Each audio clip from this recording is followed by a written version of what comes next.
Bismillahirrahmanirrahim. Assalamualaikum warahmatullahi wabarakatuh. Tuan-tuan dan puan-puan, nama saya Profesor Dr. Muhammad Tajuddin.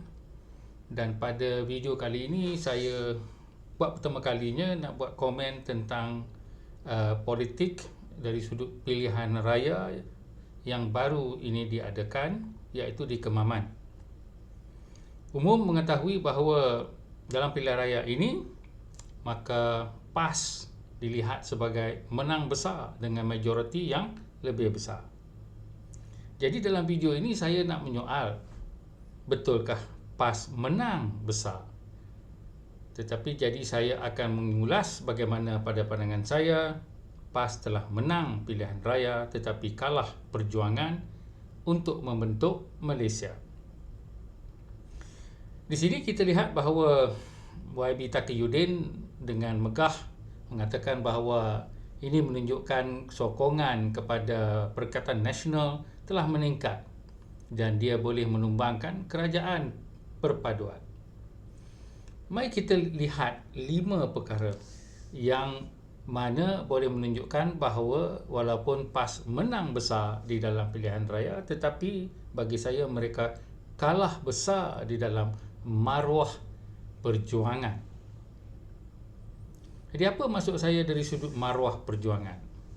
Cuba kita lihat dari sudut ulasan saya yang pertama, iaitu sebelum pilihan raya ini, calonnya adalah orang yang dikatakan sebelumnya itu adalah calon yang sebelum ini. Jadi dianggapkan apabila berlakunya kes rasuah dan juga dibatalkan kemenangan di Kemaman, maka ramai yang beranggapan bahawa ada seorang calon atau wakil calon member of parliament yang lain. Tetapi tiba-tiba diletakkan menteri besar, iaitu Syamsuri, dan ramai agak terkejut, termasuk saya, sebab saya pun apabila melihat pilihan raya yang lepas, kerusi ini memang akan mudah dimenangi oleh PAS. Semua orang pun tahu perkara tersebut. Tetapi kenapa PAS tergamak sampai meletakkan seorang heavyweight yang paling heavy sekali, iaitu seorang menteri besar, berlawan dengan calon UMNO yang orang pesara kerajaan dan sebagainya, tidak ada kuasa, tidak ada jawatan yang besar dan sebagainya. Jadi di sini sepertilah kita lihat seorang budak kecil dibuli oleh budak besar. Strategi PAS sebenarnya adalah satu, untuk memastikan kemenangan dan juga memastikan kemenangan majoriti yang besar, supaya mereka boleh membuat satu dongengan bahawa mereka itu masih lagi disukai rakyat. Di sini semua orang akan nampak bahawa kamu letak menteri besar yang bukan bekas menteri, tetapi menteri besar yang sekarang, yang boleh membawa peruntukan daripada negeri dengan banyak sekali, berlawan dengan orang yang kalau dia menang pun dia nak bawa banyak mana sangat pun, sebab dia hanya wakil rakyat biasa. Takkanlah orang yang baru ni, yang tak terkenal ni, nak dilantik sebagai menteri. Itu sudah tentu tidak akan berlaku. Jadi di sini kita lihat bahawa salah satu maruah perjuangan adalah tewas apabila PAS meletakkan seorang heavyweight, dan kita pun nak bandingkan calon yang biasa dengan calon yang biasa. Kita tak boleh buat demikian sebab dah ada orang kata apa, heavyweight yang memang favourite untuk menang. Jadi itu yang pertama. Yang kedua, PAS menewaskan UMNO. Jadi kita semua pun dah umum tahu UMNO ni dia bagaikan satu orang yang telah tercedera dalam pilihan raya yang lepas. Mereka masih lagi belum sembuh daripada cedera mereka. Jadi seolah-olah kita lawan satu orang yang sihat walafiat lawan dengan orang yang cedera. Jadi ada handicap di situ. Jadi apakah kehebatannya apabila kita berlawan dengan orang yang cedera? berbanding dengan kita lawan orang yang sama sihat. Jadi di situ adalah maruah perjuangan yang PAS juga tewas di dalam perjuangan untuk membentuk Malaysia. Bagi saya, ulasan saya yang ketiga ini yang paling penting sekali. Apabila Muhyiddin menyebut bahawa Syamsuri ni kalau menang dia boleh jadi kandidat ataupun calon untuk Perdana Menteri. Jadi memang benar seorang calon daripada Parlimen boleh dicalonkan menjadi Perdana Menteri. Tetapi soalan dia, ramai umum yang mengetahui bahawa Perikatan Nasional sebenarnya ketua dia adalah Muhyiddin. Dan orang nombor duanya adalah Hamzah Zainuddin. Kalau tak ada Muhyiddin, Hamzah Zainuddin. Tetapi umum juga mengetahui bahawa PAS adalah parti yang paling besar di dalam Parlimen. Nak banding dengan Bersatu, PAS 2 kali ganda lebih daripada Bersatu. Sekarang pun Bersatu dah kurang 5 ke 6 orang. Jadi di sini menunjukkan bahawa Perikatan Nasional terpaksa bergantung kepada seorang yang daripada PAS, bukan daripada Bersatu. Jadi kita lihat bahawa Bersatu sudah tidak relevan, dan yang membuatkan ia tidak relevan adalah Muhyiddin ketuanya sendiri. Dan salah satu lagi sebab yang lebih penting daripada itu adalah, adakah Muhyiddin menyindir bahawa PAS tidak ada ulama-ulama seperti Hadi Awang ataupun ustaz-ustaz yang lain yang boleh diterima oleh rakyat Malaysia menjadi Perdana Menteri? Jadi inilah satu perkara yang amat menarik apabila diusulkan oleh Muhyiddin bahawa seorang profesional mungkin lebih baik berkali ganda daripada seorang ustaz agama yang hanya tahu satu bidang sahaja, tak tahu benda yang lain. Mungkin cakap Inggeris pun tak erti.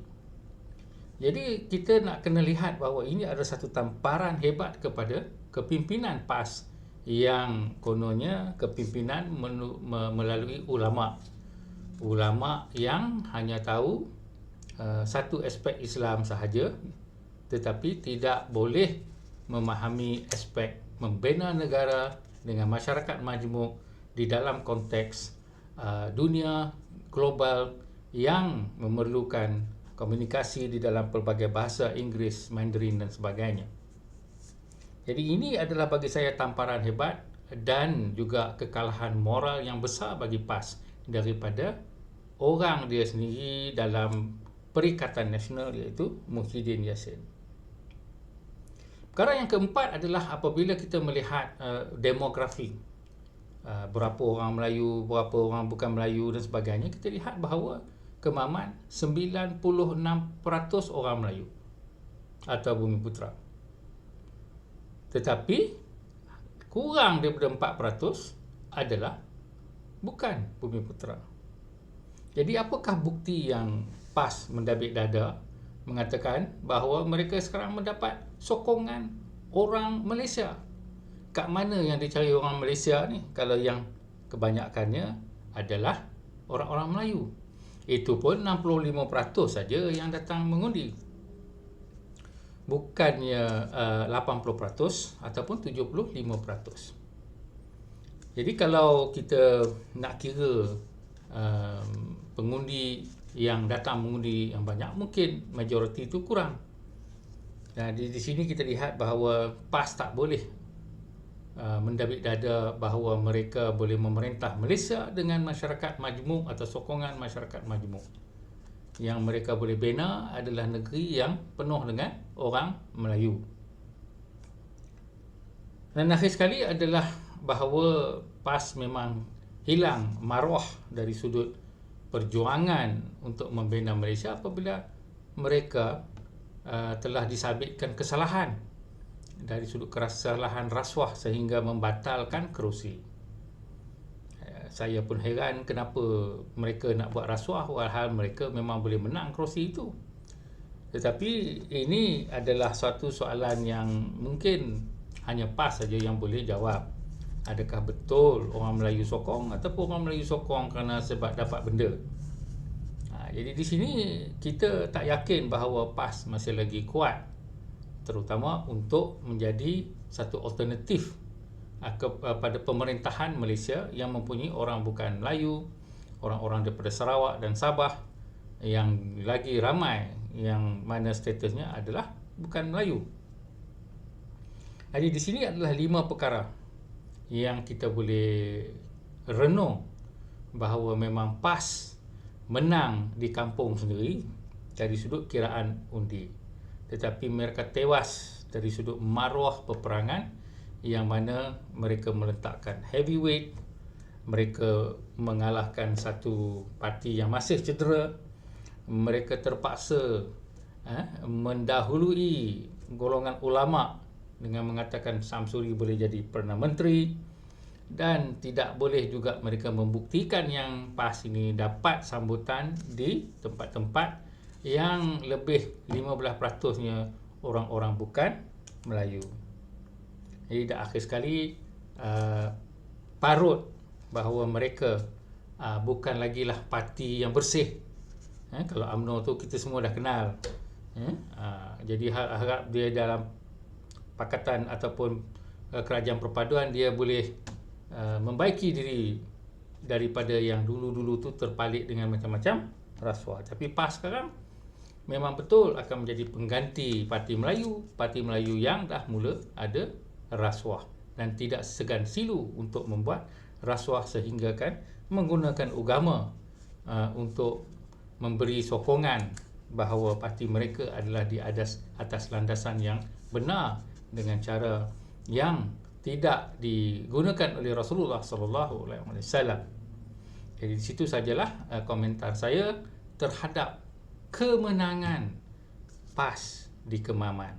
Selamat berjaya di dalam memenangi kiraan undi, tetapi kalah atau tewas dari sudut maruah untuk membentuk negara Malaysia. Sekian.